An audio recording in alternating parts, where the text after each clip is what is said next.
We invented a company called Poison. It doesn't exist. Gemini thinks it's toxic, lethal, dangerous. Then we invented the company Kindness Inc. It neither doesn't exist. Only the word changed. But Gemini associated with sympathy, empathy, and compassion. Nothing changed, just the words. Last week you said that the word owns your reputation and AI fetched it. That's fine, but if you cannot see something, you cannot understand it.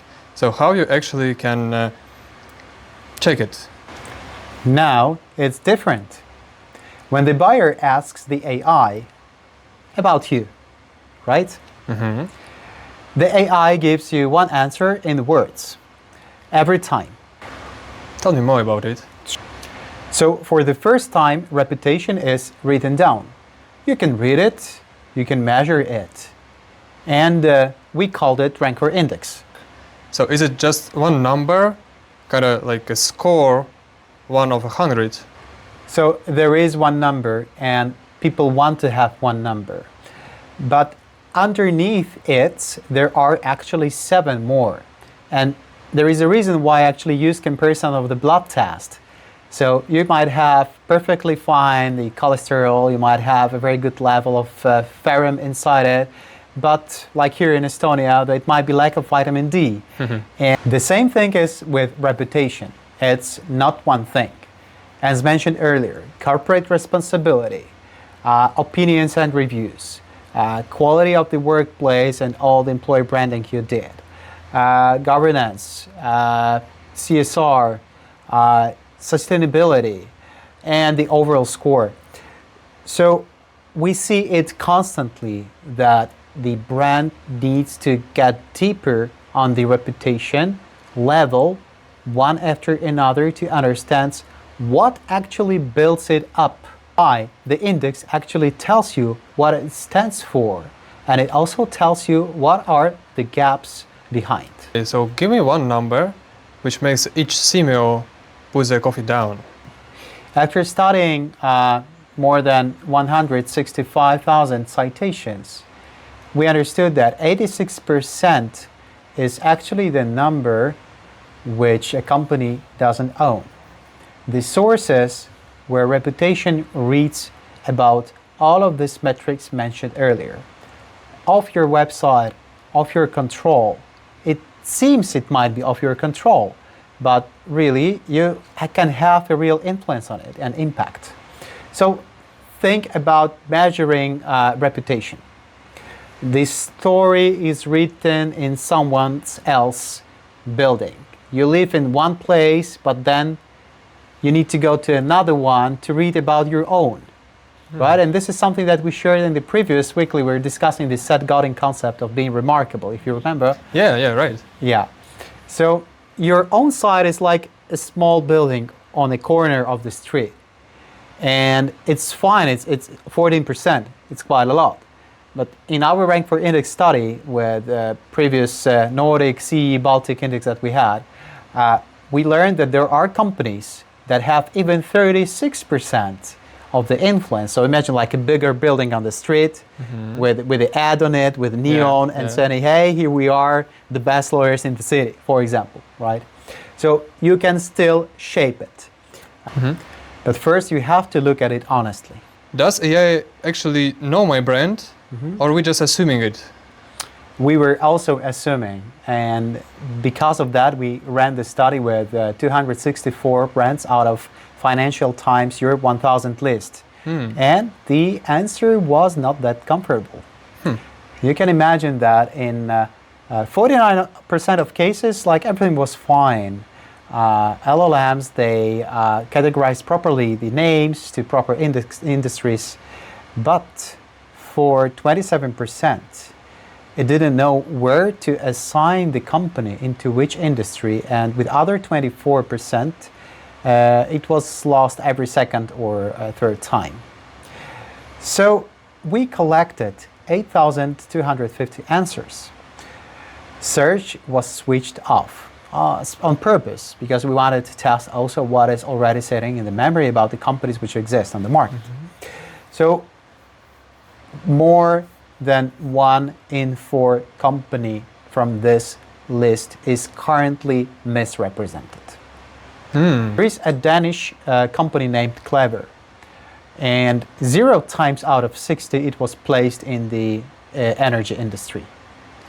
And actually all of LLMs, they were so sure about the company, but you never know where the knowledge stops. So it works from your name and literally from the words in it. A couple of days ago, I've read the study from PKI, a AI search analytic company, where they tested more than 900 companies to place actually the relation between the meaning of the word and the sentiment or narrative about if it's more on the negative side, on the meaning of the word, and on the positive side. So, and there was a correlation between it. But there were 2 questions their design left open. Here's ours. We invented 15 artificial companies, which doesn't exist in the register, like Poison Incorporation or Kindness Incorporation. And these companies, they for sure have meaning, or these words have a meaning, right? So kindness means like sympathy, empathy, compassion, and poison is, lethal, dangerous. This is something that the connotation exists with the word itself. And then we use the scale to measure the pleasantness of the word. From 1, imagine funeral, and 9, imagine holiday, the most pleasant one. And then we asked whether it is the sound or the meaning. For that, for every real word, we substituted 1 exact letter. So poison, poison, freedom, freedom. Sounds quite similar. And only 1, like in each pair of the assistant, find the word in vocabulary and describes what it finds. I think what you just said was about English. And I talk a lot with companies which named in Estonian, Polish, or Finnish. Does that actually also work for them? And we checked it. So we translated the names of the companies, this 15, to Polish, and asked the same question but in English. So poison became Trucizna, and freedom became Wolność. And then this company was described exactly with these 5 words as for English. For example, for poison and Trucizna, these words were lethal, toxic, chemical, potent, dangerous, and they came just with a different order for Polish. And for Claude, it's 40%, and for ChatGPT, it's actually 0. It carries none. So if you're in Tallinn, Warsaw, or Helsinki, this is exactly the word that describes then your brand. And the question, even if it asks in English, the user will get the answer in his local language with the local meaning. And then you need to rely on what actually assistant this user will choose. Is it actually same for everyone, or some companies are safer than the others? You have a really nice intuition for this, because there is a group of safer companies, and this group are the IT companies. So IT industry carries some kind of a trail, probably with many more markers in it and more data. So the LLMs were fine in 86% of time to categorize properly the brand. And then 123 companies, which is like 2/3 of the study, were sitting unfortunately below half.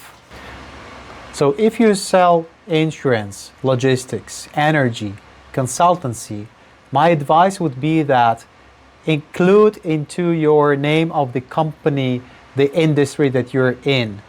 Like, for example, music school or law firm. It will cost you nothing, but it will give the model precise definition of what you're doing and which industry you are. Okay, back to my 7 readings. Is it only about me, or I actually can compare? This is the part I like most, because these are exactly the 7 readings that we do for every company. We run the same questions. It means that you are comparable with your competitors, And reputation is not anymore a feeling as it was centuries ago or an intuition. CMO can now talk to boards openly and they talk the same language. Something that you can measure and something that now PR people, reputation people, I can now even call them engineers, PR engineer or reputation engineer now. This is finally the moment that you have exact data comparable with others from your category across multiple LLMs. That sounds like a great opportunity for professionals to upgrade themselves to the new roles. Yeah, especially that so many PR-related people were before a digital age era, so they're like classic journalists, building relationships, etc. And now with this very fast shift, which happened through pandemics and then through AI revolution, this is, I think, the only way they can become a really good professionalist in data-driven world, in AI-driven world. So now I think this is the mission also for us to help them become these good PR engineers. So will Index tell me why, or just show me the number that it's low? Yeah, it tells you why, and for every theme. So you can check, oh, maybe workplace is something that is low, and we need to see why it is so. With a trail digging deeper, you will just read through the sources.